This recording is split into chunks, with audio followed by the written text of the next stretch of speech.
کل کی گفتگو میں عرض کرنے کی کوشش کر رہا تھا کہ دیکھیں نبی اکرم نے کتنا خوبصورت طریقہ اختیار کیا تھا مولا علی کی محبت کو بیدار کرنے کا. کبھی خانہ کعبہ سے تشبیہ دی، کبھی انبیاء کرام سے تشبیہ دی، کبھی قرآن کریم سے تشبیہ دی، کبھی ماہ رمضان سے تشبیہ دی، کبھی شب قدر سے تشبیہ دی، تاکہ لوگوں کے دلوں کے اندر محبت علی ابن ابی طالب پیدا ہو سکے. ایک اور طریقہ بھی ہے کہ جو روایت میں ملتا ہے.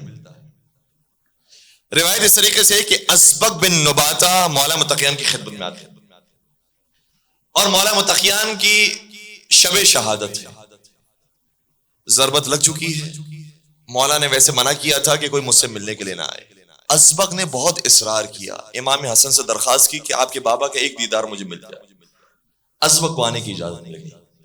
جب اسبق پہنچے تو کہنے لگے اے مولا اگر اس وقت میں آپ سے سوال کروں تو آپ کیا جواب دے سکتے ہیں؟ میرے مولا نے فرمایا سلونی قبل ان تفقدونی، مجھ سے پوچھو قبل اس کے کہ تم مجھے کھو بیٹھو.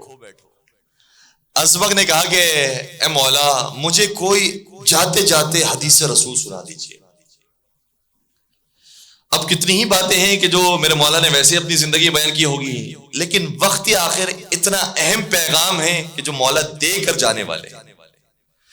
کیا لگے کہ اے اسبق جس طریقے سے وقت آخر تم مجھ سے ملنے کے لیے آئے ہو اسی طریقے سے میں رسول اللہ کے وقت آخر ان سے ملنے کے لیے گیا تھا، اور میں نے بھی رسول اللہ سے کہا تھا کہ یا رسول اللہ آپ جا رہے ہیں تو جاتے جاتے کوئی پیغام دے کر جائیے. تو میرے نبی نے شاہ فرمایا تھا اے علی مسجد میں جاؤ اور منبر پر جا کر صحابہ کو جمع کر کر یہ پیغام دو. پیغام یہ ہے کہ خدا کی لعنت ہے اس شخص کے اوپر جو اپنے ماں باپ کا نافرمان. دوسرا جملہ شاہ فرمایا، حدیث پوری سن کر جائیے گا. دوسرا جملہ شاہ فرمایا اور خدا کی لعنت ہو اس غلام کے اوپر کہ جو اپنے آقا کا غدار اور خائن ہے. پھر فرمایا کہ یہ بھی جا کر کہو کہ خدا کی لعنت ہو اس شخص کے اوپر جو مزدور کو مزدوری کے لیے تو بلاتا ہے لیکن اس کو اجرت نہیں دیتا. میرے مولا نے آ کر وہی بات بیان کر دی جو نبی اکرم نے فرمائی تھی، اور صحابہ نے عرض کیا کہ اے مولا یہ تو ویسے ہمیں معلوم ہے، یہ چیزیں تو نبی اکرم بار بار بیان کرتے رہے کہ مزدوری کو اس کا پسینہ خوش ہونے سے پہلے مزدوری دے دو، ماں باپ کی فرما برداری کیا کرو، اپنے آقا کا نافرمان نہ بنا کرو، اس کو چھوڑ کر بھاگ نہ جایا کرو، اپنے آقا کے ساتھ رہا کرو. یہ ساری باتیں نبی اکرم اپنی زندگی میں کہتے رہے. آخر اس موقع پر کہنے کا مقصد کیا ہے؟ میرے مولا نے اپنی طرف سے کوئی بات بیان نہیں کی، کہا میں نبی کی خدمت میں جاؤں گا اور ان سے دریافت کروں گا کہ آخر اس کا راز کیا ہے. میرے مولا آئے نبی کی خدمت میں. کیا صحابہ کرام یہ پوچھ رہے ہیں کہ ان جملوں کو وقت آخر کہنے کا مقصد کیا ہے؟ نبی نے شاہ فرمایا جا کر یہ پیغام دے دینا کہ وہ اولاد کے جو اپنے ماں باپ کے نافرمان ہے، جس پر اللہ کی لعنت نازل ہوتی ہے، وہ ماں باپ کون سے ہیں؟ یہ حدیث سنا دینا انا وعلی ابوا هذه الامہ، اس امت کے باپ یا میں ہوں یا علی مرتضی.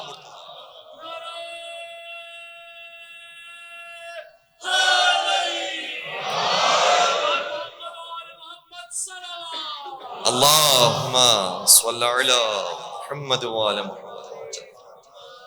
اور پھر فرمایا وہ غلام جو اپنے آقا کا نافرمان ہے، یہ کون سا آقا ہے؟ فرمایا یہ حدیث سنا دینا کہ نبی نے فرمایا تھا غدیر کے میدان میں من کنت مولا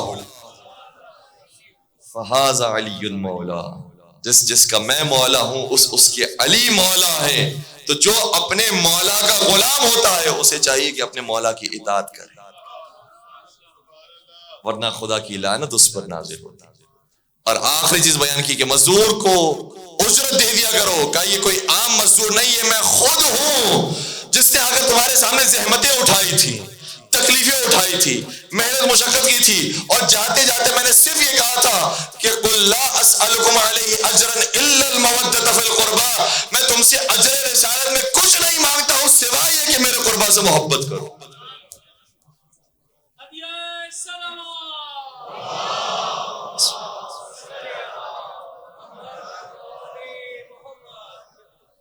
تو مزدور کو اس کی اجرت دے دینا، جو تم سے اجرت مانگی گئی ہے وہ اجرت ادا کر دینا.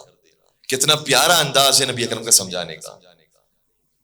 اور وہی باتیں کہ جو ہم بار بار اخلاقیات کے اندر سنتے رہتے ہیں، لیکن کبھی فضائل کو اس انداز سے بھی سنیں کہ علی مرتضیٰ عام شخصیت نہیں ہے، علی مرتضیٰ ہمارے آقا ہیں، علی مرتضیٰ ہمارے عام انسان نہیں ہے، علی مرتضیٰ اس امت کے باپ ہیں۔